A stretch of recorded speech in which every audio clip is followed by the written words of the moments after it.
रात का सन्नाटा जब गहराता है तो अक्सर वो आवाजें सुनाई देने लगती है जिन्हें दिन का शोर दबा देता है। लेकिन नीलगिरी की उन पहाड़ियों में सन्नाटा बोलता नहीं बल्कि चीखता है। लोग कहते हैं कि वहाँ एक ऐसा गांव है जो नक्शों से मिटा दिया गया क्योंकि वहाँ वक्त ठहर गया था।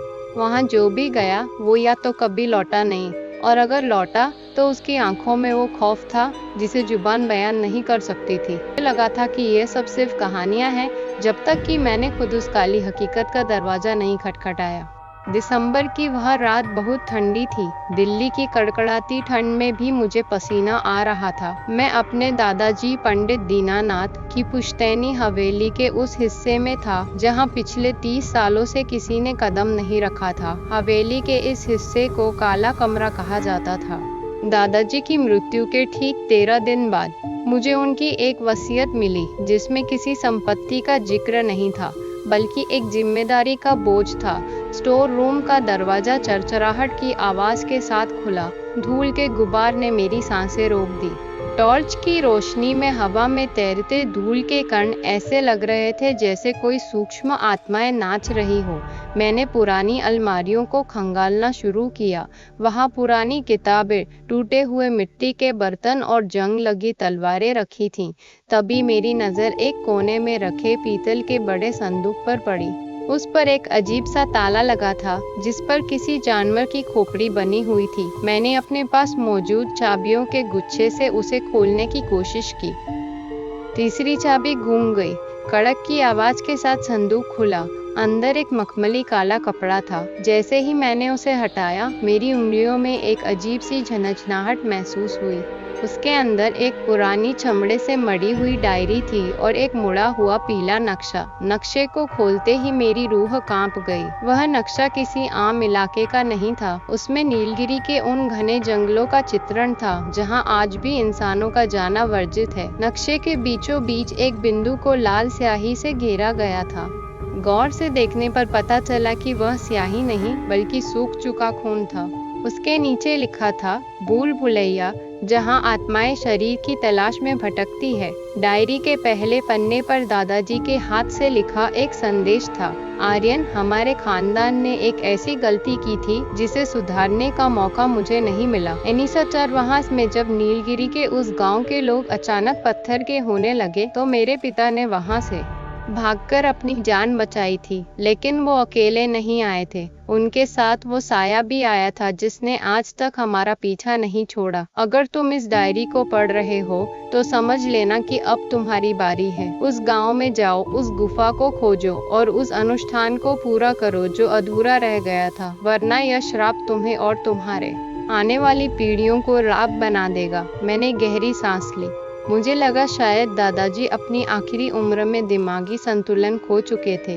पत्थर के इंसान, श्राप, यह सब सुनने में किसी हॉरर फिल्म की स्क्रिप्ट जैसा लग रहा था। लेकिन तभी कमरे की खिड़की जोर से खुली। बाहर कोई हवा नहीं थी, फिर भी पर्दा ऐसे लहराया जैसे किसी अदृश्य हाथ ने उसे खींचा हो। टॉर्च की रोशनी अचानक कम होने लगी। मैंने बैटरी चेक की, वो पूरी थी। तभी मुझे अंधेरे कोने से एक आवाज आई, एक फुसफुसाहट, मत जाना आर्यन, मत जाना। वह आवाज बिल्कुल मेरी माँ जैसी थी जिनकी मृत्यु 10 साल पहले हो चुकी थी। मेरा शरीर सुन्न पड़ गया। मैंने टॉर्च उस कोने की तरफ घुमाई, लेकिन वहाँ कुछ नहीं था सिवाय दीवार पर टंगी एक पुरानी घड़ी के जो रुकी हुई थी। लेकिन जैसे ही रोशनी घड़ी पर पड़ी उसकी सुइयां उल्टी दिशा में तेजी से घूमने लगी। जिज्ञासा और डर के बीच एक बारीक लकीर होती है और मैंने उस रात वह लकीर पार कर ली। अगले ही दिन मैंने अपनी जीप उठाई और नीलगिरी की ओर निकल पड़ा। दिल्ली से दक्षिण भारत का वह सफर लंबा था, लेकिन मेरे दिमाग में बस वो नक्शा और दादाजी की बातें घूम रही थी। जैसे जैसे मैं नीलगिरी की पहाड़ियों के करीब पहुंच रहा था मौसम का मिजाज बदलने लगा। जून का महीना होने के बावजूद वहां कड़ाके की ठंड थी। ऊंचे ऊंचे पहाड़ों पर धुंध ऐसी छाई थी जैसे पहाड़ों ने सफेद कफन ओढ़ रखा हो। रास्ते संकरे और खतरनाक थे। एक तरफ गहरी खाई और दूसरी तरफ घने काले जंगल। शाम के 5 बज रहे थे, लेकिन सूरज की रोशनी का कहीं नामोनिशान नहीं था। अचानक मेरी जीप के इंजन ने जवाब दे दिया। धुआं निकलने लगा और गाड़ी बीच रास्ते में रुक गई। मैंने बोनट खोलकर देखा, सब कुछ ठीक लग रहा था, लेकिन गाड़ी स्टार्ट नहीं हो रही थी। तभी मुझे महसूस हुआ कि चारों तरफ का सन्नाटा बहुत अस्वाभाविक है। जंगलों में शाम के वक्त परिंदों का जो शोर होता है वह बिल्कुल गायब था। मैंने आसपास देखा। सड़क के किनारे एक छोटी सी चाय की टपरी थी जो बहुत पुरानी और जर्जर लग रही थी। वहाँ एक बूढ़ा आदमी बैठा हुआ था जिसकी पीठ मेरी तरफ थी। वह आग ताप रहा था। सुनिए बाबा, क्या आसपास कोई मैकेनिक मिलेगा? मैंने जोर से पूछा। वह बूढ़ा धीरे से मुड़ा। उसकी शक्ल देखकर मेरे हाथ से जीप की चाबी गिर गई। उसका आधा चेहरा जला हुआ था और एक आंख पूरी तरह सफेद थी। उसने अपनी उस सफेद आंख से मुझे देखा और एक ठंडी मुस्कान दी। यहाँ मैकेनिक नहीं मिलते बेटा, यहाँ सिर्फ मुसाफिर मिलते हैं, वो भी जो रास्ता भटक जाते हैं। उसकी आवाज ऐसी थी जैसे कोई सूखी लकड़ियों पर चल रहा हो। मैंने हिम्मत जुटाकर कहा, मुझे इस नक्शे पर दी गई जगह पर जाना है। क्या आप जानते हैं यह कहाँ है? जैसे ही उसने नक्शा देखा, उसके चेहरे के भाव बदल गए। खौफ उसके चेहरे पर साफ दिख रहा था। उसने मेरा हाथ पकड़ा। उसका हाथ बर्फ जैसा ठंडा था। तुम पागल हो, उस तरफ मौत भी जाने से डरती है। वह भूल भुलैया गांव है। वहाँ की मिट्टी इंसानों का मांस मांगती है। लौट जाओ, अभी भी सूरज पूरी तरह नहीं डूबा है। अगर एक बार अंधेरा हो गया तो तुम अपनी परछाई भी नहीं पहचान पाओगे। बूढ़े की पकड़ मेरे हाथ पर इतनी मजबूत थी कि मुझे अपनी हड्डियों के चटकने का एहसास होने लगा। उसकी सफेद आंख मेरी आंखों में झांक रही थी, जैसे वो मेरे दिमाग के अंदर छिपे डर को पढ़ रही हो। लौट जाओ बेटा, उसने फिर दोहराया, लेकिन इस बार उसकी आवाज में चेतावनी नहीं, बल्कि एक अजीब सी करुणा थी। मैंने झटके से अपना हाथ छुड़ाया और जीप की ओर बढ़ गया। मुझे लगा कि यह सिर्फ एक डराने का तरीका है। अक्सर पहाड़ी इलाकों में स्थानीय लोग सैलानियों को ऐसी कहानियां सुनाकर डराते हैं। मैंने एक बार फिर जीप का इग्निशन घुमाया। इस बार इंजन एक घरघराहट के साथ चालू हो गया। मैंने पीछे मुड़कर देखा तो वह बूढ़ा आदमी और वह चाय की टपरी गायब थे। वहाँ सिर्फ घना कोहरा और सूखी झाड़ियाँ थीं। मेरा दिल जोर से धड़कने लगा। क्या वह मेरा वहम था, या फिर इस जंगल की शुरुआत ही छलावे से होती है? जंगल का गहरा सन्नाटा जैसे जैसे मैं नक्शे में बताए गए उस लाल बिंदु की ओर बढ़ रहा था। सड़क पूरी तरह खत्म हो गई। अब सिर्फ उबड़ खाबड़ पत्थर और कीचड़ भरा रास्ता था। जीप के टायर कीचड़ में धंस रहे थे। हेडलाइट की रोशनी में पेड़ों की टहनियां ऐसी लग रही थी जैसे कंकाल के हाथ मुझे पकड़ने के लिए आगे बढ़ रहे हों।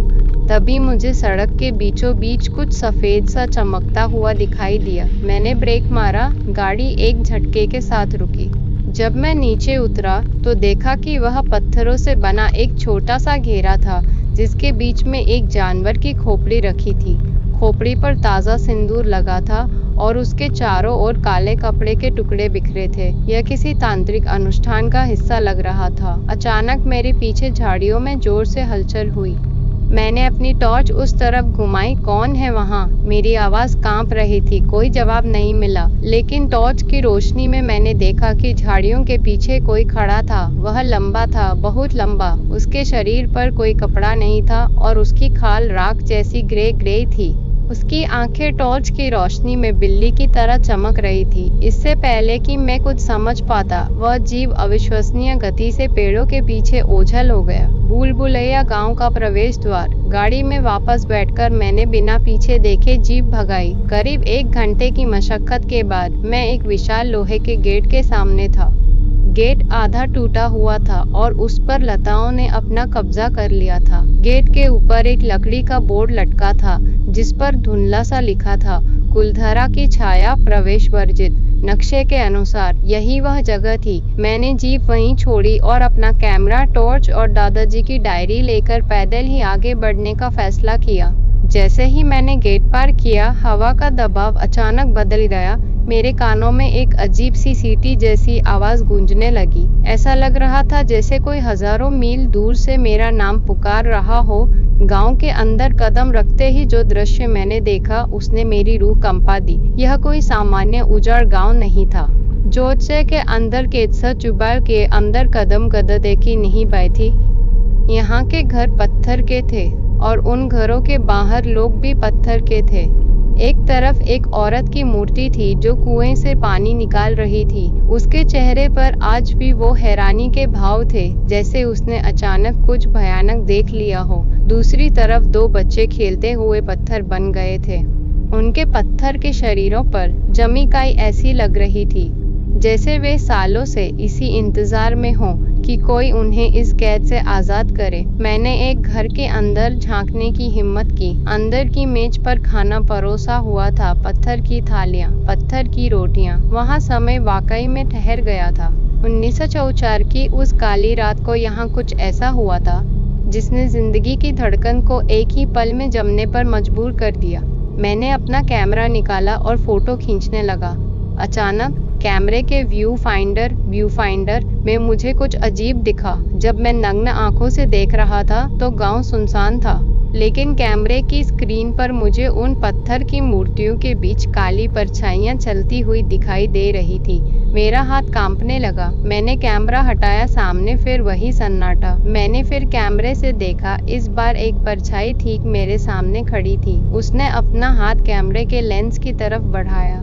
स्क्रीन पर एक काला हाथ साफ दिख रहा था, लेकिन जब मैंने सामने देखा तो वहां कोई नहीं था। तभी मेरे कान के पास एक ठंडी सांस महसूस हुई और एक आवाज आई, तुम यहाँ क्यों आए? वंशज, अतीत की गूंज। मैंने पीछे मुड़कर देखा। गांव के बीचों बीच एक पुराना बरगद का पेड़ था, जिसकी जड़ें जमीन से बाहर निकलकर सांपों की तरह फैली हुई थी। उस पेड़ से कई पुरानी जूतियां और फटे हुए कपड़े लटक रहे थे। डायरी में लिखा था कि इस गांव का मुखिया, जो एक तांत्रिक भी था, उसने अपनी बेटी की मौत का बदला लेने के लिए पूरे गांव को पाषाण श्राप दे दिया था। लेकिन उसे यह नहीं पता था कि यह श्राप उसके अपने ही खून यानी मेरे परिवार को भी ढूंढता हुआ आएगा। तभी जमीन के नीचे से एक कंपन शुरू हुआ। पत्थर की मूर्तियां धीरे धीरे हिलने लगी। उनके अंदर से एक अजीब सी चरमराहट की आवाज आने लगी, जैसे पत्थर की खाल टूट रही हो। गांव के मंदिर की घंटी अपने आप बजने लगी, टन टन टन। सन्नाटे को चीरती हुई वह आवाज पूरे जंगल में फैल गई। मुझे समझ आ गया कि सूरज पूरी तरह डूब चुका है और अब यहाँ की असली दुनिया जाग रही है। भागने का कोई रास्ता नहीं था, क्योंकि जिस रास्ते से मैं आया था वहाँ अब सिर्फ एक काली दीवार जैसी धुंध थी। मंदिर की घंटी की वह आवाज सामान्य नहीं थी। हर गूंज के साथ मेरे सीने में एक अजीब सा दबाव महसूस हो रहा था, जैसे कोई अदृश्य हाथ मेरे फेफड़ों को खींच रहा हो। पत्थर की वो मूर्तियां जो अब तक बेजान थीं, चांद की हल्की और पीली रोशनी में अब जीवित लग रही थी। मुझे ऐसा भ्रम हो रहा था, या शायद यह हकीकत थी। उन पत्थर की आंखों की पुतलियां मेरी हर हरकत का पीछा कर रही थी। मैंने अपनी टॉर्च की रोशनी मंदिर की सीढ़ियों पर डाली। वहां की हर सीढ़ी पर अजीबोगरीब निशान खुदे हुए थे, प्राचीन मंत्र या शायद कोई चेतावनी। मैंने अपना कैमरा फिर से उठाया, लेकिन इस बार उसकी स्क्रीन सिर्फ स्टैटिक दिखा रही थी, जैसे कोई भारी इलेक्ट्रोमैग्नेटिक इंटरफेरेंस हो। तभी मंदिर के गर्भगृह से एक धीमी लयबद्ध आवाज सुनाई दी, घिसटने की आवाज, जैसे कोई भारी चीज पत्थर पर रगड़ती हुई बाहर आ रही हो। हवेली और गांव का संबंध। मैंने घबराकर दादाजी की डायरी खोली, कांपते हाथों से पन्ने पलटे। पन्ना नंबर 60 पर एक स्केच बना था, वही मंदिर जो मेरे सामने था। उसके नीचे लिखा था, अष्टबली का चक्र। जब गवाह पत्थर बन जाए तो समझो कि शिकारी जाग गया है। आर्यन, अगर तुम मंदिर तक पहुंच गए हो तो पीछे मत मुड़ना। जो पीछे मुड़ता है उसकी रूह वहीं हमेशा के लिए जम जाती है। डायरी की उन लाइनों ने मेरे रूह को झकझोर दिया। तभी मुझे अपने पैरों के पास कुछ ठंडा महसूस हुआ। मैंने टॉर्च नीचे की। वह कोई सांप नहीं था, बल्कि काली धुंध की एक पतली लहर थी, जो जमीन पर रेंगती हुई मेरे जूतों को अपनी लपेट में ले रही थी। वह धुंध नहीं थी, वह परछाइयों का दलदल था। खौफनाक सामना। अचानक गांव के दाहिने छोर से एक जोरदार चीख सुनाई दी। वह चीख किसी जानवर की नहीं थी, वह एक औरत की थी, जिसमें दर्द और गुस्से का ऐसा मिश्रण था जिसे सुनकर मेरे कान सुन्न हो गए। मैंने देखा कि पत्थर की वो औरत जो कुएं से पानी निकाल रही थी, अब वहां नहीं थी। वह अपनी जगह से हट चुकी थी। कुएं की जगह पर अब सिर्फ उसका पत्थर का घड़ा टूटा हुआ पड़ा था। मैंने टॉर्च घुमाई। वह मूर्ति अब मंदिर के पास वाले पीपल के पेड़ के नीचे खड़ी थी। उसकी मुद्रा बदल गई थी। अब वह भाग नहीं रही थी, बल्कि उसकी पत्थर की उंगली सीधे मेरी तरफ इशारा कर रही थी। मेरा दम घुटने लगा। मुझे समझ आया कि यहाँ समय ठहरता नहीं है, बल्कि समय भ्रम पैदा करता है। ये मूर्तियाँ हर बार तब हिलती थी जब मैं पलक झपकाता था। अतीत का दृश्य, विजन। अचानक मेरे सिर में एक तेज दर्द उठा। मेरी आंखों के सामने दृश्य बदलने लगे। मुझे 1974 का वह मंजर दिखने लगा। धुंधली आवाजें आने लगी। गांव के लोग चिल्ला रहे थे। आग की लपटें आसमान को छू रही थी। मैंने देखा मेरे परदादा, जो उस समय एक नौजवान थे, एक जलती हुई मशाल लेकर भाग रहे थे। उनके पीछे एक साया था, एक 7 फीट लंबा साया, जिसके हाथ घुटनों तक लंबे थे। वह साया चिल्लाया, तुमने मेरी साधना भंग की है, दीनानाथ के वंशज। अब यह गांव कभी नहीं सोएगा और तुम्हारा खून कभी चैन नहीं पाएगा। दृश्य अचानक कटा और मैं वापस वर्तमान में आ गया। मैं पसीने से तरबतर था। तभी मैंने देखा कि गांव की वो तमाम पत्थर की मूर्तियां, बच्चे, बूढ़े, औरतें, सब मंदिर के प्रांगण में जमा हो चुके थे। वे सब एक घेरा बनाकर खड़े थे और उस घेरे के केंद्र में मैं था। उनके पत्थर के होंठ धीरे धीरे हिलने लगे। एक ऐसी आवाज निकली जैसे हजारों सूखे पत्ते एक साथ रगड़ रहे हों। बलि अधूरी, बलि अधूरी। मैंने अपनी जेब से वह पीतल का नक्शा निकाला। वह अब गर्म हो चुका था, जैसे उसके अंदर कोई आग जल रही हो।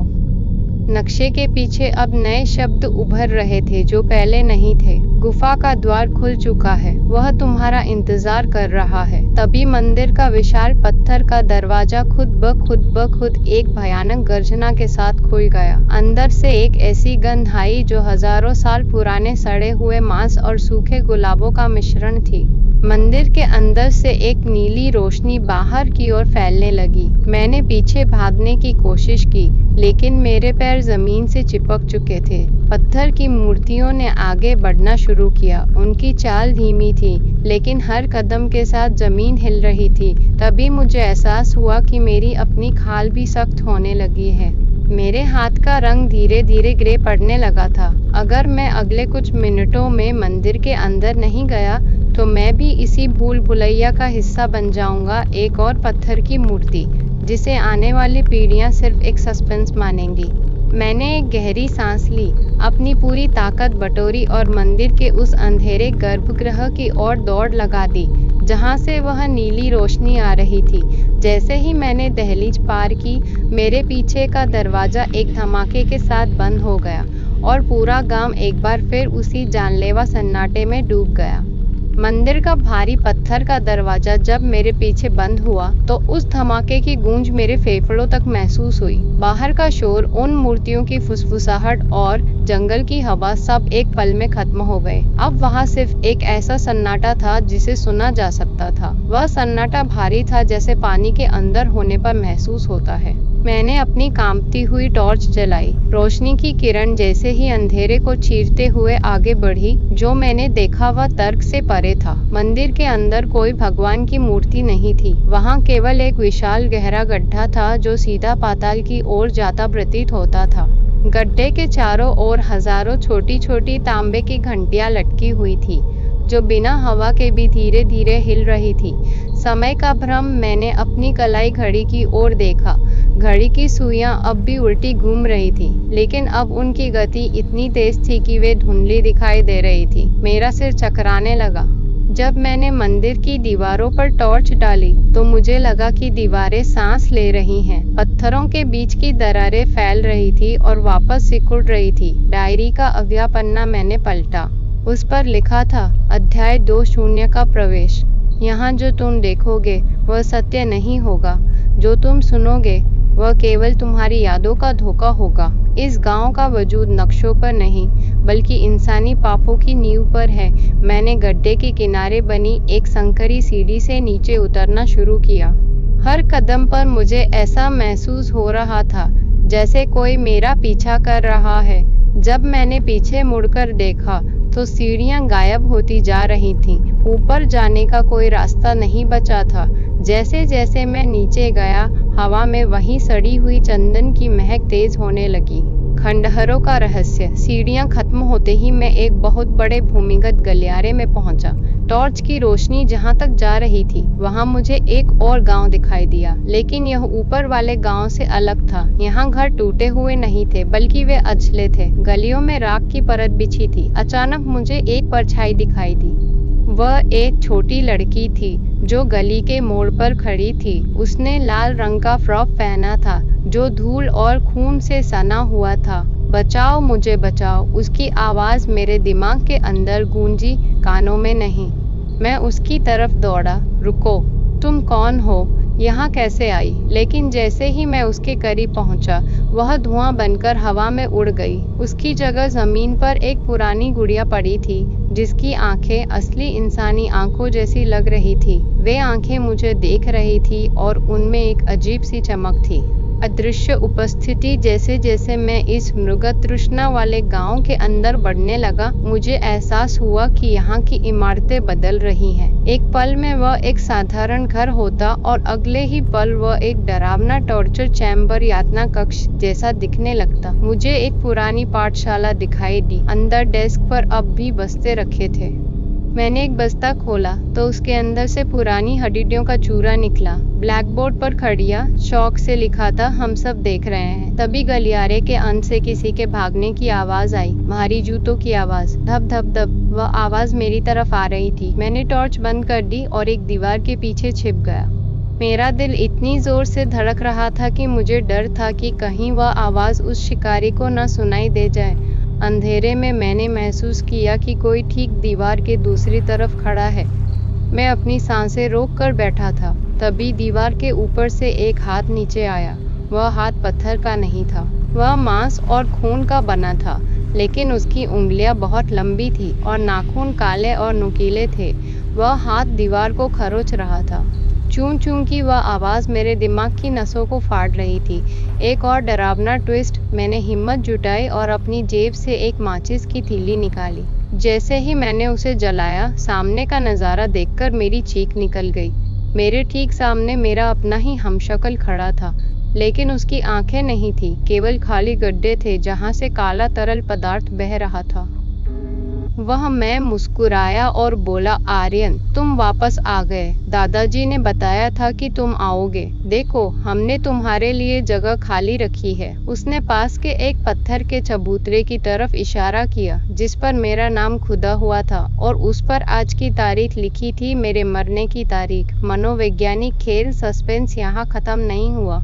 जैसे ही वह हमशक्ल गायब हुआ, चारों तरफ की दीवारें ढहने लगी और मुझे एहसास हुआ कि मैं किसी गांव में नहीं, बल्कि एक विशाल गुफा के अंदर हूँ जो इंसानी अंतड़ियों की तरह उलझी हुई है। यहाँ की हर दीवार पर हजारों लोगों के चेहरे उभरे हुए थे।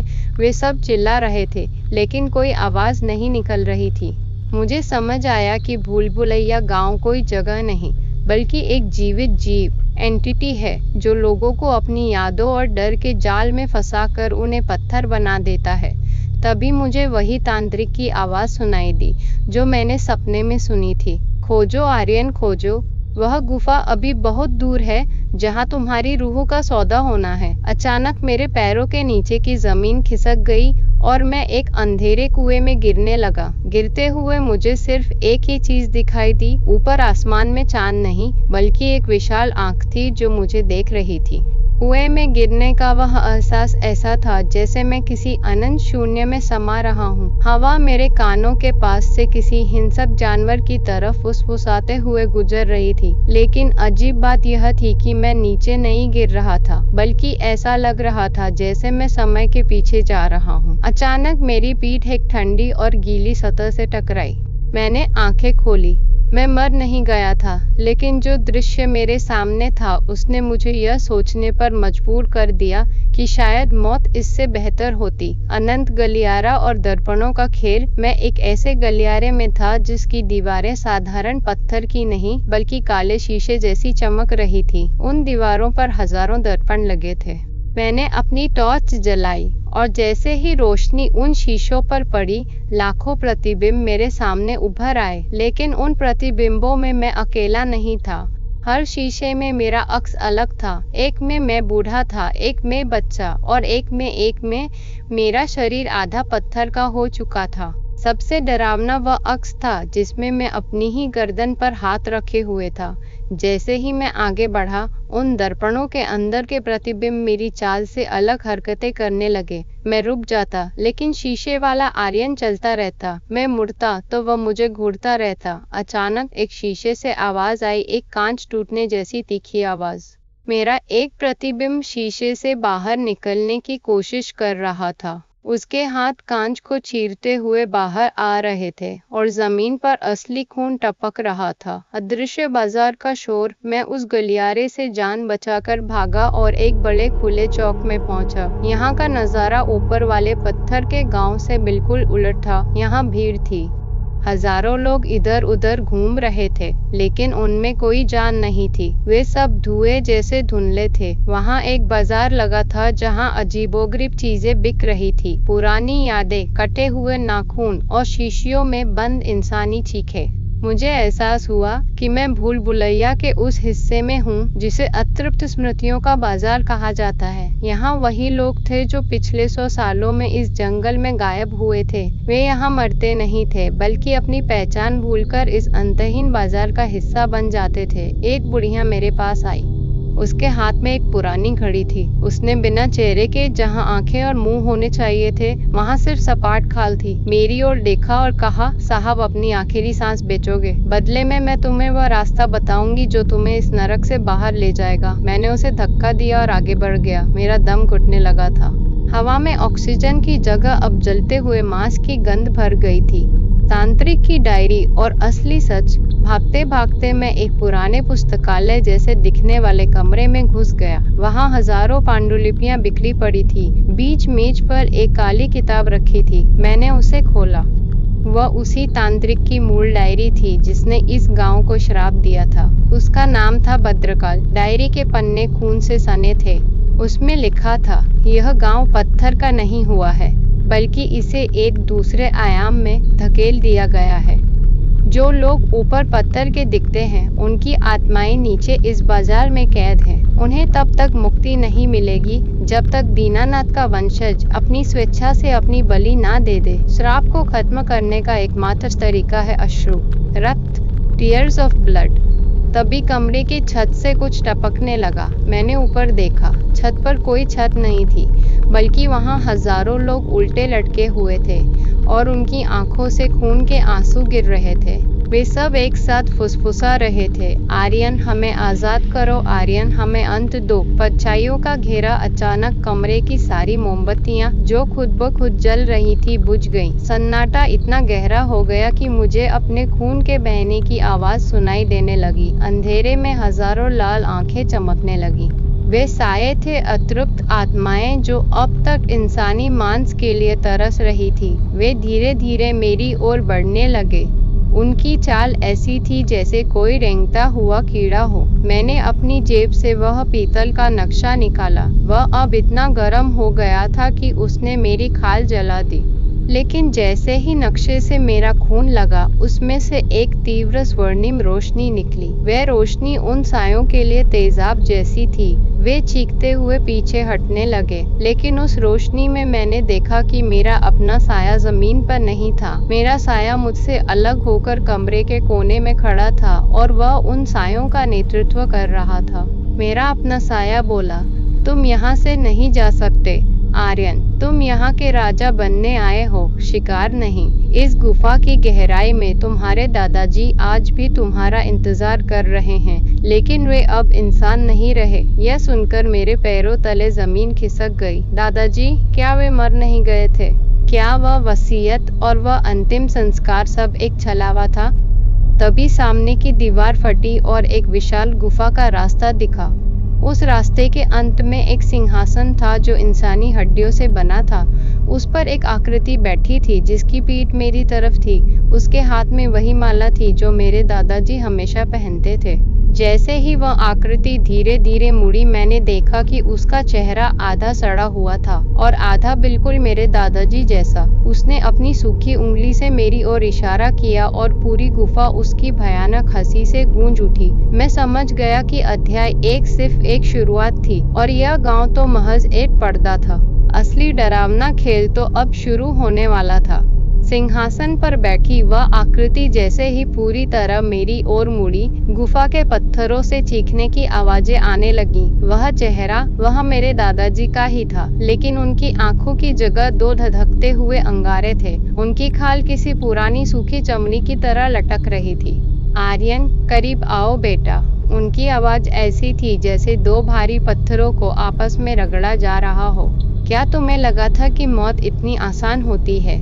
इस कुलथरा की छाया में कोई मरता नहीं है, हम बस बदल जाते हैं। दादाजी का खौफनाक खुलासा। मैं 2 कदम पीछे हटा, लेकिन मेरा अपना ही साया, जो अब मुझसे अलग हो चुका था, मेरे पीछे आकर खड़ा हो गया। उसने अपने बर्फीले हाथ मेरी गर्दन पर रख दिए। दादाजी ने एक डरावनी हंसी हंसते हुए कहा, 1964 में जब श्राप शुरू हुआ तो तुम्हारे परदादा ने एक समझौता किया था। उन्होंने गांव वालों की रूहों का सौदा किया ताकि हमारा परिवार बचा रहे, लेकिन हर 100 साल में इस समझौते को ताजा करना पड़ता है। पिछली बार मैंने किया था और अब तुम्हारी बारी है। मैंने चिल्लाकर कहा, नहीं, यह झूठ है दादाजी, आप ऐसे नहीं थे। तभी वह आकृति सिंहासन से नीचे उतरी। जैसे जैसे वह मेरी ओर बढ़ रहे थे, उनका शरीर बड़ा होता जा रहा था। उनके पीछे से काली लपटें निकल रही थी। अचानक गुफा की दीवारों पर लगे हजारों दर्पण एक साथ चटकने लगे। हर टूटते हुए शीशे में मुझे गांव वालों की मौत के मंजर दिखने लगे। कैसे वे चीखते हुए पत्थर में तब्दील हुए थे, कैसे माताओं ने अपने बच्चों को सीने से लगाया था और कैसे वे सब उसी मुद्रा में जम गए थे। अतृप्त आत्माओं का तांडव। अचानक उस अदृश्य बाजार के सभी धुंधले लोग गुफा के अंदर घुसने लगे। वे अब शांत नहीं थे, उनकी आंखें अब सफेद हो चुकी थी और वे सब एक सुर में बुदबुदा रहे थे, नया मांस, नया खून, नई बलि। हवा में दबाव इतना बढ़ गया कि मेरे कान से खून निकलने लगा। मुझे महसूस हुआ कि मेरी उंगलियां धीरे धीरे ठंडी पड़ रही हैं और वे हिलना बंद कर रही हैं। मैंने अपने हाथों की ओर देखा। नाखूनों के पास से खाल धूसर, ग्रे और सख्त होने लगी थी। पाषाण श्राप, स्टोन कर्स मुझ पर असर करने लगा था। अगर तुम इस सिंहासन पर नहीं बैठोगे तो तुम भी उन पत्थर की मूर्तियों में एक और पत्थर बन जाओगे। दादाजी की आवाज गूंजी। चुन लो आर्यन, या तो इस श्राप के राजा बनो या इसके गुलाम। एक रहस्यमयी मदद। उसी पल मेरी जेब में रखी वह पुरानी डायरी अपने आप फड़फड़ाने लगी। एक पन्ना खुला और उसमें से एक छोटा सा चांदी का सिक्का नीचे गिरा। वह सिक्का मेरी दादी का था, जो वह हमेशा अपने गले में पहनती थी। जैसे ही वह सिक्का जमीन से टकराया, एक शुद्ध सफेद रोशनी की लहर पूरे गलियारे में फैल गई। वह रोशनी इतनी शक्तिशाली थी कि दादाजी की आकृति और वह डरावना बाजार एक पल के लिए पीछे हट गए। उस रोशनी में मुझे एक रास्ता दिखा। गुफा की बाई दीवार में एक छोटा सा छेद था जिसके ऊपर लिखा था, मृत्यु का मार्ग ही जीवन का मार्ग है। मैंने बिना सोचे समझे उस अंधेरे सुराख की ओर छलांग लगा दी। पीछे से दादाजी की एक ऐसी चीख सुनाई दी जो इंसान की तो बिल्कुल नहीं थी, वह किसी प्राचीन दानव की दहाड़ थी। मैं उस सुराख के अंदर एक संकरी सुरंग में रेंगने लगा। सुरंग इतनी तंग थी कि मेरी पसलियां चटकने लगी थी। चारों तरफ की मिट्टी से सड़े हुए फूलों की महक आ रही थी। रेंगते रेंगते मेरा हाथ एक ठंडी और सख्त चीज पर पड़ा। मैंने टॉर्च जलाई। वह एक कंकाल था, लेकिन वह कोई पुराना कंकाल नहीं था। उसने वही जैकेट पहनी थी जो मैं पहनकर आया था। उसके पास वही कैमरा था जो मेरे पास था। कंकाल के गले में एक आईडी कार्ड लटका था जिस पर लिखा था, आर्यन इन्वेस्टिगेटिव जर्नलिस्ट। मेरा दिमाग सुन्न पड़ गया। अगर मेरा कंकाल यहाँ पहले से मौजूद है तो मैं कौन हूँ? क्या मैं पहले ही मर चुका हूँ, या मैं समय के किसी ऐसे चक्र में फंस गया हूँ जहाँ मेरा अतीत और भविष्य एक साथ चल रहे हैं? तभी सुरंग के अंत से एक नीली रोशनी दिखी। वह वही रोशनी थी जो मुझे नरक के द्वार यानी उस मुख्य गुफा की ओर बुला रही थी। मुझे समझ आया कि मैं गांव से बाहर नहीं निकल रहा हूँ, बल्कि मैं उस जगह के और भी करीब जा रहा हूँ जहाँ से यह सब शुरू हुआ था। यह अध्याय 3 गुफा का बुलावा the call of the cavern का पहला भाग है। यहाँ से कहानी एक गहरे मनोवैज्ञानिक मोड़ पर मुड़ती है जहाँ सस्पेंस और हॉरर अपनी चरम सीमा पर पहुँचेंगे। 15,000 20,000 कैरेक्टर्स के लक्ष्य को ध्यान में रखते हुए हम हर दृश्य को बहुत ही वर्णनात्मक डिस्क्रिप्टिव रखेंगे। सुरंग की उस तंग दीवार के बीच अपने ही कंकाल को देख लेना, यह ऐसा अनुभव था जिसे शब्द बयान नहीं कर सकते। मेरे शरीर के अंदर जैसे खून का बहाव रुक गया हो। मैंने कांपते हाथों से उस कंकाल के गले में लटके आईडी कार्ड को छुआ। वही नाम, वही तस्वीर, यहाँ तक कि कार्ड के कोने पर लगा वो छोटा सा चाय का दाग भी वही था जो आज सुबह मेरी शर्ट से गिरा था। पिछले महीने हमने एक नया मील का पत्थर छुआ। आखिर मैं एक रूह हूँ जिसे लग रहा है कि वो जिंदा है, या फिर इस गुफा के अंदर वक्त की परतें आपस में मिल गई है। अंधेरे का निमंत्रण। जैसे ही मैंने उस कंकाल को छोड़ा, सुरंग की दीवारें अचानक पीछे हटने लगीं। मिट्टी के पत्थर धीरे धीरे पीछे सरके और मेरे सामने एक विशाल द्वार खुल गया। यह वही नरक का द्वार था जिसका जिक्र दादाजी की डायरी में था। लेकिन यहाँ कोई आग नहीं थी, कोई चीखें नहीं थी। यहाँ केवल एक नीली ठंडी रोशनी थी जो दीवारों पर लगे अजीबोगरीब स्फटिकों से निकल रही थी। गुफा का आकार इतना विशाल था कि इसकी छत अंधेरे में कहीं खो गई थी। बीचों बीच एक बहुत बड़ा जलाशय लेक था जिसका पानी बिल्कुल काला था, इतना काला कि उसमें रोशनी भी समा जा रही थी। पानी की सतह पर कोई हलचल नहीं थी, लेकिन फिर भी उसमें से एक धीमी फुसफुसाहट सुनाई दे रही थी। अंदर आओ आर्यन, प्यास अधूरी है, प्यास अधूरी है। स्मृतियों का जाल। जलाशय के किनारे किनारे चलते हुए मुझे महसूस हुआ कि गुफा की दीवारें स्थिर नहीं हैं, वे बदल रही थी। अचानक एक दीवार पर मेरे बचपन की एक तस्वीर उभर आई। वह दिन जब मेरी माँ ने मुझे अंतिम बार गले लगाया था। तस्वीर इतनी सजीव थी कि मुझे उनकी वही पुरानी खुशबू आने लगी। मैंने अपना हाथ उस दीवार पर रखा। अचानक दीवार के अंदर से एक हाथ निकला और उसने मेरा हाथ पकड़ लिया। वह हाथ बर्फ से भी ज्यादा ठंडा था। एक औरत का चेहरा दीवार के पत्थर से बाहर निकला। वह मेरी माँ जैसी दिखती थी, लेकिन उसकी आंखें पूरी तरह काली थी। यहीं रुक जाओ बेटा, वह बोली। उसकी आवाज में ममता नहीं, बल्कि एक अजीब सा लालच था। बाहर की दुनिया में तुम्हारे लिए कुछ नहीं बचा है। वहाँ तुम एक हारे हुए इंसान हो, एक ड्रॉप आउट, एक भटकते हुए मुसाफिर। यहाँ आओ, यहाँ तुम अमर हो जाओगे। मैंने झटके से अपना हाथ छुड़ाया। मुझे याद आया कि दादाजी ने डायरी में लिखा था, गुफा तुम्हारी सबसे कमजोर कड़ी पर वार करेगी, वह तुम्हारी यादों को हथियार बनाएगी। जलाशय का रहस्य। मैं जलाशय के और करीब गया। अचानक पानी में एक लहर उठी। काला पानी धीरे धीरे ऊपर की ओर उठने लगा और एक आकृति बनाने लगा। वह आकृति किसी इंसान की नहीं थी, बल्कि एक विशालकाय जीव की थी जिसके हजारों हाथ थे। हर हाथ में एक इंसानी खोपड़ी थी। यह अतृप्त था, वह प्राचीन शक्ति जो इस पूरे श्राप की जड़ थी। तुम अपनी रूह ढूंढने आए हो। उस जीव की आवाज गुफा के हर कोने से एक साथ गूंजी। लेकिन तुम्हारी रूह तो पहले ही उस कंकाल में कैद हो चुकी है जिसे तुम पीछे छोड़ आए हो। अब जो तुम हो वह केवल एक परछाई है जिसे मैंने खेलने के लिए बनाया है। मेरा दिमाग फटने लगा। अगर मैं सिर्फ एक परछाई हूँ तो मुझे दर्द क्यों महसूस हो रहा है? मुझे डर क्यों लग रहा है? मैंने चिल्लाकर कहा, तुम झूठ बोल रहे हो, मैं जिंदा हूँ। एक भयावह दृश्य। तभी उस जीव ने अपने हजारों हाथों में से एक हाथ आगे बढ़ाया और जलाशय के पानी को एक आईने की तरह साफ कर दिया। पानी में मुझे नीलगिरी का वह जंगल दिखा। वहाँ मेरी जीप खड़ी थी और जीप के अंदर मेरी लाश पड़ी थी। स्टीयरिंग व्हील पर मेरा सिर झुका हुआ था और चारों तरफ खून फैला था। दृश्य में दिख रहा था कि मेरा एक्सीडेंट हो चुका है। मैं कभी इस गांव तक पहुंचा ही नहीं था। मेरा सफर तो उसी पहाड़ी मोड़ पर खत्म हो गया था। खौफ की एक लहर मेरे पैरों से सिर तक दौड़ गई। क्या यह पूरा अनुभव, वह बूढ़ा आदमी, वह पत्थर का गांव, वह मंदिर, सब एक मरते हुए दिमाग का मतिभ्रम, हेलुसिनेशन था, या फिर मौत के बाद का कोई सफर? गुफा का बुलावा गहरा होता गया। अचानक गुफा के चारों तरफ से हजारों पत्थर की मूर्तियां पानी से बाहर निकलने लगी। वे सब वही गांव वाले थे जिन्हें मैंने ऊपर देखा था। वे अब पत्थर के नहीं थे, बल्कि उनके शरीर पारदर्शी थे। वे धीरे धीरे मेरी ओर बढ़ रहे थे। हमारा हिस्सा बन जाओ आर्यन, वे एक सुर में बोले। यहाँ समय नहीं है, यहाँ दर्द नहीं है, बस एक अंतहीन शांति है। उनकी आंखें खाली थी, लेकिन उनमें एक गहरा आकर्षण था। मुझे लगा जैसे मेरे पैर खुद ब खुद पानी की ओर बढ़ रहे हैं। वह काला पानी मुझे अपनी ओर खींच रहा था। जैसे जैसे मैं पानी के करीब जा रहा था, मुझे अपनी यादें धुंधली होती महसूस हुई। मुझे अपना नाम, अपना पेशा, अपनी हवेली सब कुछ भूलने लगा। तभी मेरी जेब में रखे पीतल के नक्शे ने फिर से एक चिंगारी छोड़ी और बाया शादा है।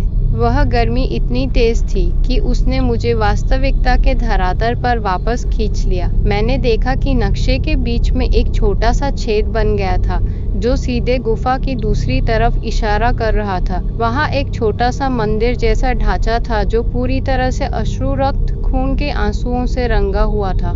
यही वह जगह थी जहाँ असली अनुष्ठान होना था। नक्शे की उस जलन ने मुझे उस सम्मोहन से बाहर निकाला जिसने मेरी चेतना को लगभग निगल लिया था। मैंने पीछे मुड़कर देखा। वह काला जलाशय अब शांत नहीं था। उसकी सतह से काली लपटें जैसी कुछ चीजें उठ रही थी, और जो लोग पानी से बाहर निकले थे वे अब और भी डरावने दिखने लगे थे। उनकी खाल पारदर्शी थी और उनके अंदर बहता हुआ नीला खून साफ देखा जा सकता था। मैं उस छोटे मंदिर जैसे ढांचे की ओर भागा जो गुफा के सुदूर कोने में स्थित था। जैसे जैसे मैं पास पहुंचा, मुझे एहसास हुआ कि वह मंदिर पत्थरों से नहीं, बल्कि हजारों इंसानी दांतों और हड्डियों को जोड़कर बनाया गया था। उसकी दीवारों से एक गाढ़ा लाल तरल पदार्थ रिस रहा था, वही अश्रु रक्त जिसकी गंध लोहे और सड़न जैसी थी। मंदिर की भयावहता। जैसे ही मैंने उस ढांचे की दहलीज पर कदम रखा, गुफा के अंदर का तापमान इतना गिर गया कि मेरी सांसें धुएं की तरह निकलने लगी। सामने एक वेदी आल्तार थी जिस पर एक कटोरा रखा था। उस कटोरे में वही नीली रोशनी कैद थी जो पूरी गुफा को आलोकित कर रही थी। अचानक मेरे पीछे की हवा भारी हो गई। तुमने सही रास्ता चुना है आर्यन, लेकिन गलत मकसद के लिए। वह आवाज तांत्रिक भद्रकाल की थी, लेकिन वह कहीं दिखाई नहीं दे रहा था। उसकी आवाज दीवारों से, जमीन से और यहाँ तक कि मेरे अपने कपड़ों से आती हुई महसूस हो रही थी। इस वेदी पर जो कटोरा है, उसमें उन सभी मासूमों की आखिरी उम्मीदें बंद है जिन्हें तुम्हारे पूर्वजों ने पत्थर बनाया था। इसे छूने का मतलब है हजारों साल का दर्द अपने सीने में उतार लेना। क्या तुम तैयार हो? अस्तित्व की जंग। मैंने कांपते हाथों से उस कटोरे की ओर हाथ बढ़ाया। जैसे ही मेरी उंगलियां उस नीली रोशनी के करीब पहुंची, मुझे हजारों लोगों के मरने के दृश्य एक साथ दिखने लगे। मुझे महसूस हुआ कि मेरा शरीर फट जाएगा। हर कोशिका में एक चीख गूंज रही थी। तभी जलाशय से वह विशाल जीव अतृप्त बाहर निकला और उसने अपनी लंबी काली उंगलियों से मंदिर की छत को पकड़ लिया। अगर तुम इसे छुओगे तो तुम्हारी वह परछाई जो अभी बाहर जंगल में भटक रही है, वह हमेशा के लिए खत्म हो जाएगी। तुम कभी वापस उस दुनिया में नहीं जा पाओगे जहां लोग सांस लेते हैं। मेरा दिमाग दो हिस्सों में बंट गया था। एक हिस्सा कह रहा था कि मैं पहले ही मर चुका हूँ, जैसा कि मैंने उस कंकाल को देखा था, और दूसरा हिस्सा कह रहा था कि यह सब एक परीक्षा है। खौफनाक ट्विस्ट। उसी पल वेदी के पीछे से एक और आकृति उभरी। वह कोई और नहीं, बल्कि वह बूढ़ा आदमी था जो मुझे जंगल के रास्ते में मिला था। लेकिन अब उसका जला हुआ चेहरा ठीक हो चुका था। उसने एक कुटिल मुस्कान के साथ कहा, आर्यन, मैंने तुम्हें चेतावनी दी थी न, लौट जाओ, क्योंकि यहाँ जो तुम देख रहे हो वह भविष्य नहीं है, वह अतीत है जो बार बार दोहराया जा रहा है। तुम पहली बार यहाँ नहीं आए हो। उसने फर्श की ओर इशारा किया। वहाँ धूल जमी थी। मैंने धूल हटाई और देखा कि वहाँ हजारों बार आर्यन लिखा हुआ था, हर बार अलग लिखावट में, लेकिन हर बार खून से। तुम यहाँ हजारों सालों से आ रहे हो, बूढ़ा हंसा। हर बार तुम यहाँ पहुँचते हो, हर बार तुम इस कटोरे को छूने की कोशिश करते हो, और हर बार तुम डर कर पीछे हट जाते हो, और वही डर इस श्राप को और ताकत देता है। तुम इस कहानी के नायक नहीं हो, तुम इस श्राप के ईंधन फ्यूल हो। सस्पेंस का नया मोड़। मेरे पैरों तले जमीन खिसक गई। क्या यह एक अंतहीन लूप लॉप था? क्या मैं इसी क्षण को हजारों बार जी चुका हूँ? तभी गुफा की छत से खून की बारिश होने लगी। वह अश्रु रक्त मेरे ऊपर गिरने लगा। जहाँ जहाँ वह खून मेरी खाल को छूता, वहाँ की खाल गलने लगती। दर्द इतना असहनीय था कि मैं घुटनों के बल बैठ गया। इसे खत्म करो, मैं चिल्लाया। तो अपनी आंखों को देखो आर्यन, भद्रकाल की आवाज गूंजी। मैंने जलाशय के शांत पानी में अपना चेहरा देखा। मेरी आंखें अब भूरी नहीं थी, वे पूरी तरह से सफेद हो चुकी थी, बिल्कुल उस बूढ़े आदमी की तरह। मेरा चेहरा धीरे धीरे जलने लगा था, जैसा उस बूढ़े का था। अचानक मुझे समझ आया, वह बूढ़ा आदमी कोई और नहीं बल्कि मैं ही था। भविष्य का मैं, जो पिछली बार इस चक्र से निकलने में नाकाम रहा था। वह मुझे डरा नहीं रहा था, वह मुझे खुद को बनने से रोकने की कोशिश कर रहा था। मैंने अपनी पूरी ताकत जुटाई और उस नीली रोशनी वाले कटोरे को दोनों हाथों से पकड़ लिया। जैसे ही मैंने उसे छुआ, एक जोरदार विस्फोट हुआ। गुफा की दीवारें ढहने लगी। वह विशाल जीव अतृप्त दर्द से कराहने लगा, लेकिन वह रोशनी मुझे जला नहीं रही थी, बल्कि वह मेरे अंदर समा रही थी। मुझे महसूस हुआ कि मेरी हड्डियां टूट रही हैं और दोबारा जुड़ रही हैं। मेरा शरीर पत्थर और मांस के बीच एक अजीब से पदार्थ में बदल रहा था। तभी मुझे उस गुफा के सबसे गहरे हिस्से में एक दरवाजा दिखाई दिया, जिस पर सोने के अक्षरों में लिखा था, सत्य का सामना। लेकिन उस दरवाजे तक पहुंचने के लिए मुझे उस काले जलाशय को पार करना था, जहां अब हजारों हाथ मुझे नीचे खींचने के लिए इंतजार कर रहे थे। कटोरे को छूते ही जो धमाका हुआ, उसने मेरे अस्तित्व की परतों को उधेड़ कर रख दिया। वह नीली रोशनी मेरे फेफड़ों में बर्फ की तरह जम रही थी। जब मेरी आंखें खुली तो गुफा का मंजर बदल चुका था। वह बूढ़ा मैं, भविष्य का आर्यन, अब गायब था, लेकिन उसकी जगह हवा में एक मध्यम सी राख उड़ रही थी। जलाशय का भयावह पारगमन, द क्रॉसिंग। अब मेरे सामने वह काला जलाशय था, जिसे पार किए बिना मैं सत्य के द्वार तक नहीं पहुंच सकता था। मैंने पहला कदम पानी में रखा। पानी ठंडा नहीं था, वह खौफनाक हद तक गर्म था, जैसे उबलता हुआ तेल। जैसे ही मेरा पैर गहराई में उतरा, हजारों ठंडे और चिपचिपे हाथों ने मेरे टखनों को जकड़ लिया। वे हाथ उन गांव वालों के थे जिन्हें मैंने पत्थर बनते देखा था। वे मुझे नीचे खींच रहे थे। हमारे साथ आओ आर्यन, हमें अकेला मत छोड़ो। उनकी सामूहिक फुसफुसाहट मेरे कानों के पर्दे फाड़ रही थी। मैंने टॉर्च की रोशनी पानी के अंदर डाली। सतह के नीचे हजारों चेहरे थे, जो एक दूसरे के ऊपर लदे हुए थे, जैसे कोई इंसानी सीढ़ी बनाने की कोशिश कर रहे हो। उनकी आंखें नहीं थी, केवल खाली गड्ढे थे जिनसे वही नीला प्रकाश निकल रहा था।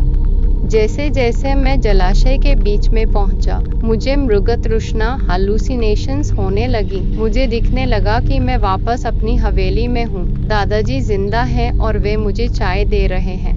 नहीं, लेकिन जैसे ही मैं चाय का प्याला पकड़ता, वह जलते हुए कोयले में बदल जाता। आर्यन, तुम जिसे सच मान रहे हो, वह केवल एक सपना है।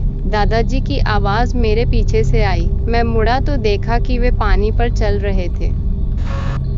तुम्हारे परदादा ने बलि नहीं दी थी, उन्होंने तुम्हें गिरवी रखा था। निशा तो चात्रा में जब तुम पैदा भी नहीं हुए थे, तभी तुम्हारी रूह इस गुफा को बेच दी गई थी। तुम कभी इस दुनिया के थे ही नहीं। यह सुनकर मेरा मानसिक संतुलन डगमगाने लगा। अगर मैं इस दुनिया का नहीं हूँ, तो मेरी यादें क्या है? मेरी माँ का प्यार, मेरा करियर, मेरा वह अधूरा MSc कंप्यूटर साइंस, क्या सब कुछ एक प्रोग्राम था जिसे इस श्राप ने मेरे दिमाग में फीड किया था? अतृप्त का अंतिम प्रहार। अचानक वह विशालकाय जीव अतृप्त पानी से पूरी तरह बाहर आ गया। अब वह किसी दानव जैसा नहीं, बल्कि एक विशाल दर्पण जैसा दिख रहा था।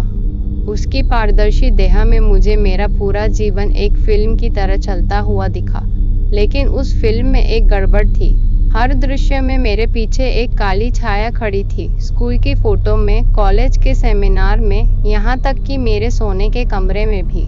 मैं ही तुम्हारा साया हूँ आर्यन, अतृप्त ने अपनी गूंजती हुई आवाज में कहा। जब तक तुम इसे स्वीकार नहीं करोगे, तुम इस जलाशय को पार नहीं कर पाओगे। तुम्हें अपनी मानवता का त्याग करना होगा। मैंने चीखते हुए अपना हाथ उस दर्पण जैसी देह के अंदर डाल दिया। जैसे ही मेरा हाथ उसके अंदर गया, मुझे हजारों साल का इतिहास महसूस हुआ। मुझे उस तांत्रिक भद्रकाल का वह गुस्सा महसूस हुआ जब गांव वालों ने उसकी बेटी को डायन समझकर जिंदा जला दिया था। वह श्राप नफरत से नहीं, बल्कि एक पिता के दुख से उपजा था। मैंने अपनी पूरी इच्छा शक्ति बटोरी। मैंने उन हाथों को लात मारी जो मुझे नीचे खींच रहे थे। मेरा आधा शरीर अब पत्थर का हो चुका था। मेरी चाल भारी हो गई थी। हर कदम पर पत्थर के आपस में रगड़ने की आवाज चर चर आ रही थी। अंततः मैं जलाशय के दूसरे किनारे पर पहुंच गया। मेरे सामने वह सोने के अक्षरों वाला दरवाजा था, सत्य का सामना। लेकिन जैसे ही मैंने दरवाजा खोलने के लिए हाथ बढ़ाया, मुझे एहसास हुआ कि मेरे हाथ अब पत्थर के नहीं थे, वे अब कांच के बन चुके थे, पारदर्शी और नाजुक। दरवाजे के पीछे से एक धीमी रोशनी आई और एक आवाज गूंजी, अंदर आओ आर्यन। अब वक्त है उस राज को देखने का जिसे तुम्हारे दादाजी ने अपनी मौत के साथ दफन कर दिया था। अब तुम जानोगे कि फरेबी अल्फाज सिर्फ तुम्हारा सोशल मीडिया हैंडल नहीं था, बल्कि वह तुम्हारी पूरी जिंदगी की हकीकत थी। जैसे ही दरवाजा खुला, मेरा पूरा अस्तित्व एक तीव्र सफेद रोशनी में विलीन हो गया। जैसे ही मैं उस सत्य के द्वार के अंदर दाखिल हुआ, सफेद रोशनी ने मेरी आंखों को अंधा कर दिया। कुछ पलों के लिए मुझे लगा जैसे मैं हवा में तैर रहा हूँ। फिर धीरे धीरे पैरों के नीचे ठोस जमीन महसूस हुई। जब मेरी आंखों के सामने से धुंध हटी तो मैं हैरान रह गया। मैं अब किसी गुफा में नहीं था। मैं 1944 के उसी भूल भुलैया गांव में खड़ा था। लेकिन यह गांव पत्थर का नहीं था। यहाँ रौनक थी। कुएं पर औरतें बातें कर रही थीं, बच्चे गलियों में दौड़ रहे थे और हवा में ताजी पकी हुई रोटियों की सौंधी महक थी। लोग धोती कुर्ता और पुरानी शैली के कपड़े पहने हुए थे। अजीब बात यह थी कि कोई मुझे देख नहीं पा रहा था। मैं वहाँ एक साये की तरह मौजूद था, एक ऐसा गवाह जिसे इतिहास की इस फिल्म को बस देखना था। भद्रकाल और उसकी बेटी इरावती। गांव के किनारे एक छोटी सी कुटिया थी जो फूलों और जड़ी बूटियों से ढकी हुई थी। वहाँ एक व्यक्ति बैठा था जिसकी आंखों में अपार शांति थी। यह भद्रकाल था। वह कोई डरावना तांत्रिक नहीं, बल्कि गांव का वैद्य डॉक्टर था। उसके पास उसकी 7 साल की बेटी बैठी थी, इरावती। इरावती की आंखें बिल्कुल वैसी ही नीली थी जैसी उस गुफा की रोशनी। तभी मैंने देखा कि गांव के कुछ लोग, जिनमें मेरे परदादा बलदेव भी शामिल थे, कुटिया के बाहर जमा हो रहे थे। उनके हाथों में मशालें नहीं थीं, बल्कि उनके दिलों में डर और लालच था। षड्यंत्र की शुरुआत गांव में एक महामारी फैली थी जिससे मवेशी मर रहे थे। मेरे परदादा बलदेव ने, जो उस समय गांव के मुखिया के सलाहकार थे, लोगों के मन में यह जहर घोल दिया कि भद्रकाल अपनी शक्तियों का इस्तेमाल करके गांव को बर्बाद कर रहा है ताकि वह अमर हो सके। मैंने देखा कि बलदेव और भद्रकाल के बीच एक गुप्त मुलाकात हुई। बलदेव ने भद्रकाल से कहा, अगर तुम मुझे वह पारस पत्थर दे दो जिसे तुमने पूर्वजों की गुफा से निकाला है, तो मैं गांव वालों को शांत कर दूंगा, वरना वे तुम्हारी बेटी को डायन करार दे देंगे। भद्रकाल की आवाज कांप रही थी। बलदेव, वह कोई पारस पत्थर नहीं है, वह इस धरती की ऊर्जा का केंद्र है। अगर उसे हटाया गया तो समय का संतुलन बिगड़ जाएगा। मैं अपनी बेटी की जान के लिए पूरी सृष्टि को खतरे में नहीं डाल सकता। वह काली रात दृश्य अचानक बदल गया। अब रात का वक्त था। आसमान में काला धुआं छाया हुआ था। गांव वाले पागलपन की हद तक डरे हुए थे। बलदेव ने भीड़ को उकसाया था। उन्होंने भद्रकाल की कुटिया को चारों तरफ से घेर लिया। डायन को बाहर निकालो। भद्रकाल ने अपनी बेटी के अंदर शैतान को बसाया है। भीड़ चिल्ला रही थी। भद्रकाल ने इरावती को बचाने की बहुत कोशिश की, लेकिन बलदेव के आदमियों ने उसे पकड़ लिया और खंबे से बांध दिया। इरावती रो रही थी, चिल्ला रही थी, लेकिन उसकी मासूमियत उस नफरत के सामने हार गई। उन्होंने कुटिया में आग लगा दी। मैंने अपनी आंखों के सामने उस 7 साल की बच्ची को लपटों में घिरते देखा। उसकी चीखें पत्थर को भी पिघला सकती थी। उसी पल भद्रकाल के अंदर का वैद्य मर गया और एक दानव का जन्म हुआ। श्राप का जन्म। जैसे ही इरावती की आखिरी चीख शांत हुई, आसमान का रंग खून जैसा लाल हो गया। भद्रकाल ने अपने बंधन तोड़ दिए। उसके शरीर से एक ऐसी ऊर्जा निकली जिसने आग को बुझा दिया, लेकिन हवा को जहर बना दिया। उसने जलती हुई इरावती के शरीर को अपनी गोद में लिया और बलदेव की ओर देखकर एक ऐसी आवाज में बोला जिसे सुनकर मेरी रूह कांप गई। तुमने मेरी बेटी को आग दी है, मैं तुम्हें ठहराव दूंगा। तुम भागना चाहोगे पर तुम्हारे पैर पत्थर बन जाएंगे। तुम रोना चाहोगे पर तुम्हारी आंखें जम जाएंगी और बलदेव तेरा वंश ही इस सजा का गवाह बनेगा। जब तक इस गांव का हर पत्थर मेरी बेटी का दर्द महसूस नहीं कर लेता, समय का यह पहिया यहाँ थमा रहेगा। उसी क्षण पूरा गांव चीखने लगा। मैंने देखा कि लोगों के शरीर धीरे धीरे धूसर ग्रे पड़ने लगे। उनकी खाल सख्त होने लगी। वे जहाँ थे वहीं जमने लगे। बलदेव अपनी जान बचाकर भागने लगा, लेकिन भद्रकाल ने उसके पीछे अपना साया छोड़ दिया। राग का अभिषेक। मैं पानी की सतह पर उछलकर बाहर गिरा। मेरा शरीर बुरी तरह टूट चुका था। मेरी खाल अब पूरी तरह से राख के रंग की हो गई थी। मैं रेंगता हुआ उस वेदी आल्टार तक पहुंचा जहां इरावती की काल्पनिक राख रखी थी। सामने भद्रकाल खड़ा था। उसका विशालकाय रूप अब धीरे धीरे सिमट रहा था। उसकी आंखों में अब वह नफरत नहीं, बल्कि एक थकी हुई प्रतीक्षा थी। मैंने कांपते हुए हाथ से वह स्फटिक वेदी पर रख दिया।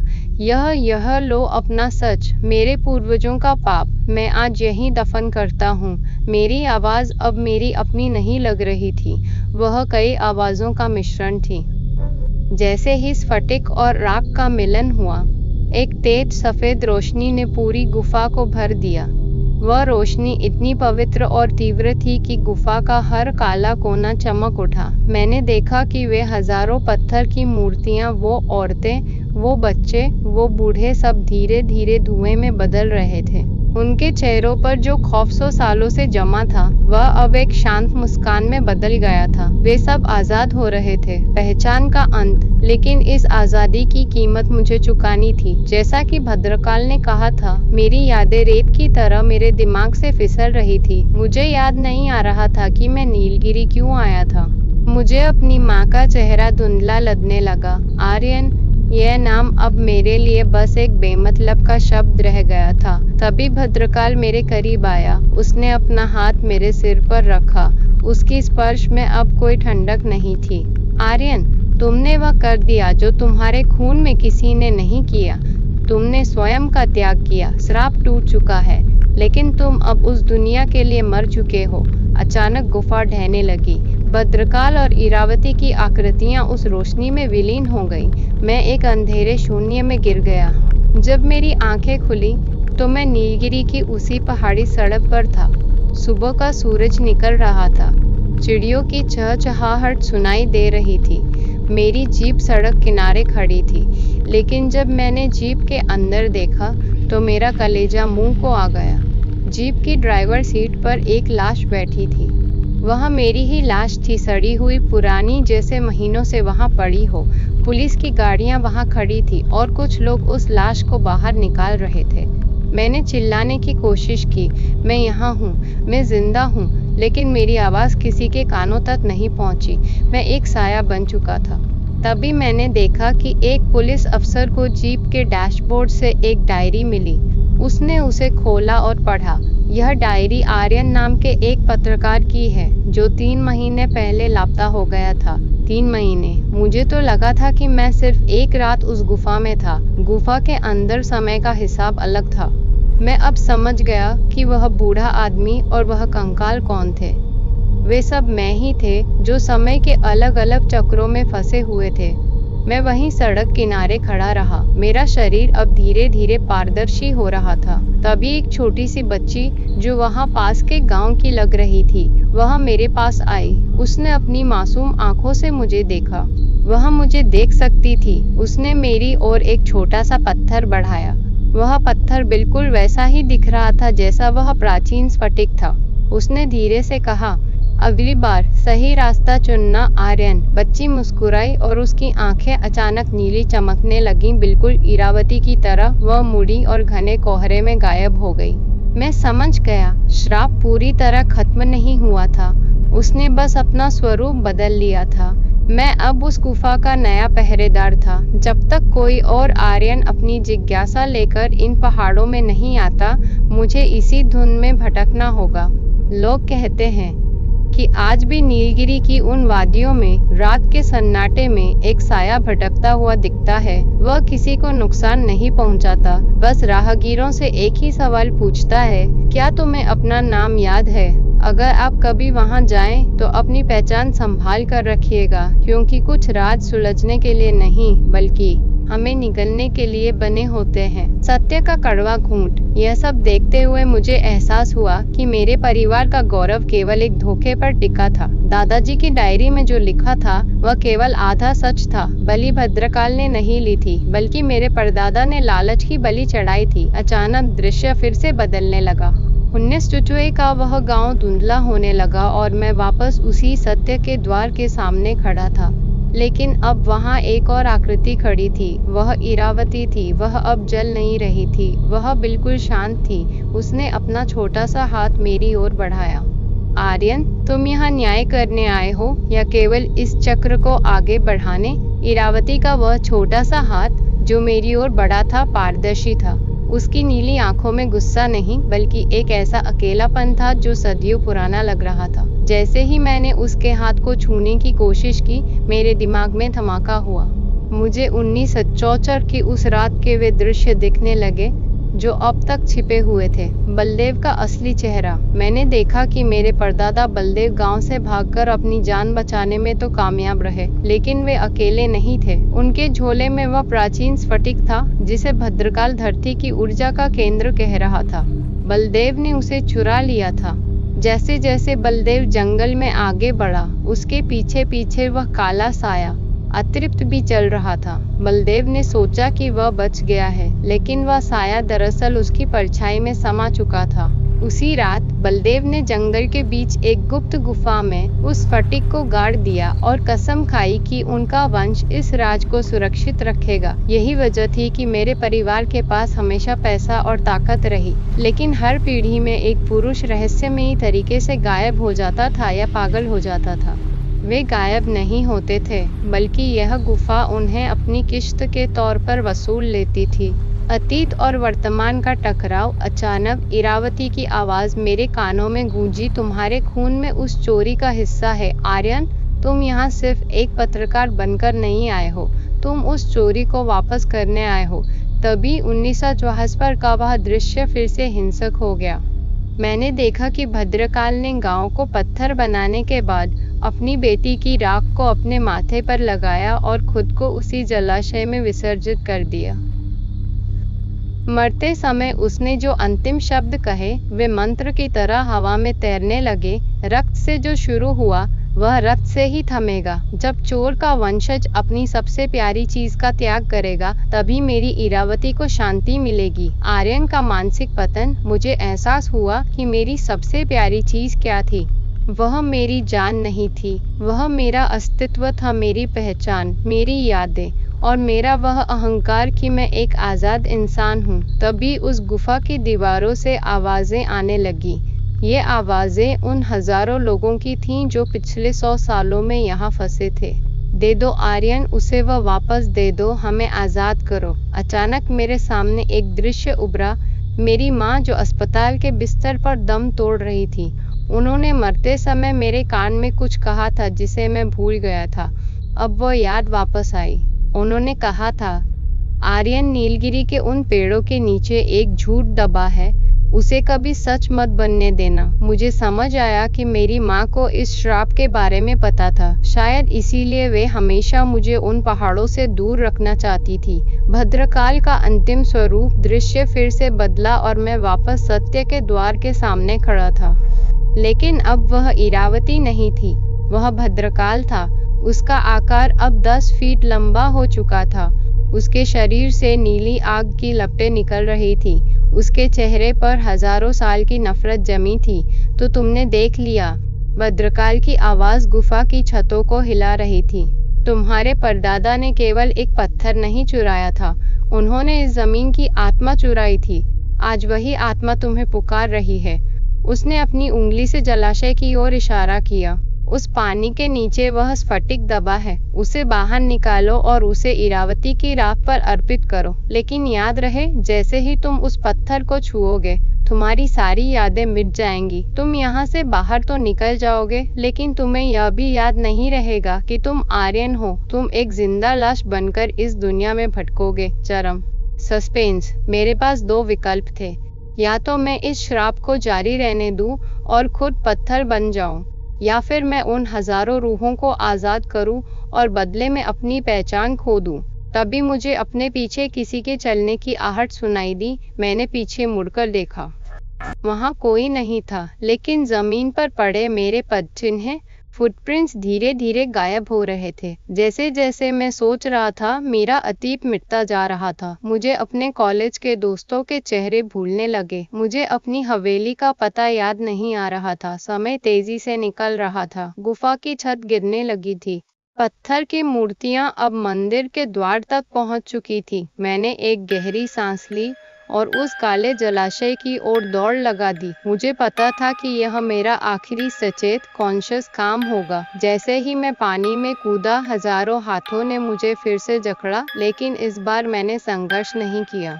मैं गहराई में उतरता गया, वहां जहां वह प्राचीन स्फटिक अपनी नीली रोशनी से मौत का इंतजार कर रहा था। जैसे ही मेरी उंगलियों ने उस ठंडे स्फटिक को छुआ, एक ऐसी चीख निकली जो इस ब्रह्मांड के आर पार चली गई। जलाशय की अतल गहराइयों में, जहां सूरज की एक किरण भी पहुंचने की हिम्मत नहीं कर सकती थी, मेरा हाथ उस प्राचीन स्फटिक पर था। जैसे ही मेरी उंगलियों ने उस बर्फीली सतह को छुआ, एक ऐसा विद्युत प्रवाह मेरे शरीर से होकर गुजरा कि मुझे लगा मेरी रूह के हजारों टुकड़े हो गए हों। वह स्फटिक कोई पत्थर नहीं था, वह उन हजारों चीखों का जमा हुआ स्वरूप था जो 1934 की उस रात हवा में विलीन हो गई थी। जैसे ही मैंने उसे जमीन से उखाड़ा, पूरा जलाशय एक हिंसक भंवर में बदल गया। हजारों पत्थर के हाथ जो मुझे अब तक नीचे खींच रहे थे, अचानक मुझे ऊपर की ओर धकेलने लगे, जैसे वे सब मिलकर मुझे इस नर्क से आजाद करना चाहते हों।